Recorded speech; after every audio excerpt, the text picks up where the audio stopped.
Ito na po ngayon ang araw nga talagang sa kanya na po to ang bahay.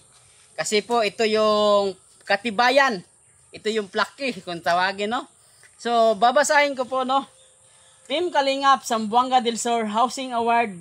This housing award is given to Ate Ninit Caballes as 9th housing beneficiary. Founder of Team Kalingap, Bal Santos Matubang, Kalingap Prab, Ate Idna Vlogs, Housing Chairman, Mr. G, PWD. So maraming salamat, no?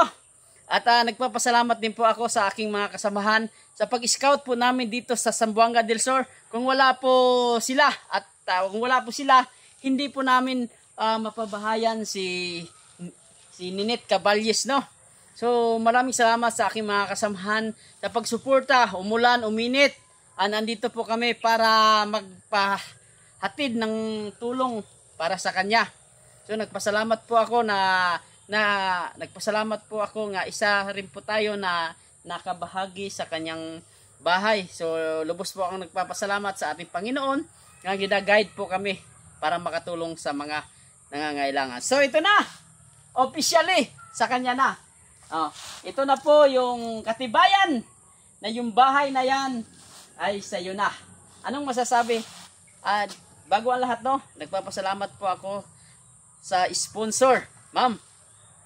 Ma'am, maraming salamat po talaga, ma'am. Hindi po ako magsawang magpasalamat po sa inyo, ma'am.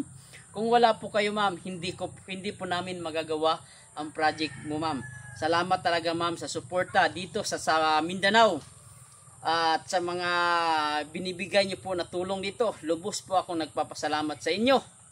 Kasi naandyan po kayo palagi. Nandyan po ang suporta nyo. At ito na po ang pangsyam na pabahay ng Team Kalingap Zamboanga del Sur dito sa Mindanao. Maraming salamat po, ma'am. God bless. At si Lord na po ang bahala na magbalik ng siksik, liglig at umaapaw na biyaya sa iyo. So ito na! Officially sa kanya na, no? Tatanungin po natin kung anong masasabi niya at may bahay na siya. Ngayon, anong masasabi mo? At ito na, officially, sa iyo na ang bahay na ito. Hindi po ako magsawang magpasalamat po sa tumulong sa akin, lalo na sa Team Kalinga Foundation, ni Mr. J, ni Ronel Birundo, ni Mr. Gahe, at saka ni Jason Katambay, ni Bender. Sila po ang laging pumupunta dito sa bahay ko na kahit umulan man uminit, sila po ang tumutulong sa akin, lalo na po sa nag-sponsor po ni ma'am, sa iyo po, ma'am.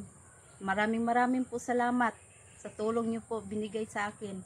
Kung hindi po sa iyo, ma'am, hindi po ako makabahay, makaroon ng mga bagong gamit at saka maraming blessings na mga grocery, mga bigas.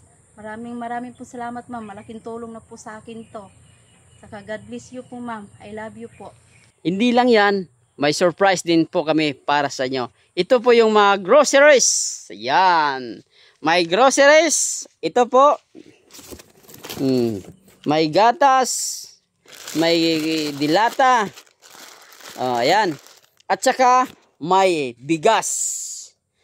So, bagong bahay na. Bagong gamit pa. Bagong solar.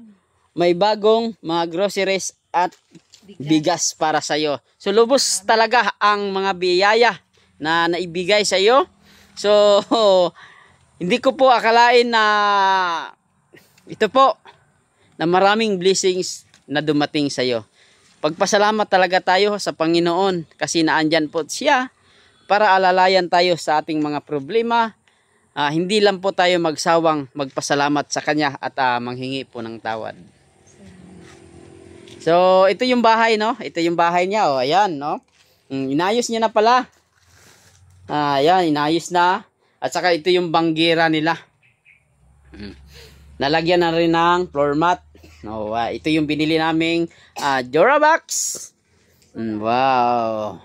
At saka ito yung solar. Wow, maraming salamat talaga, ma'am.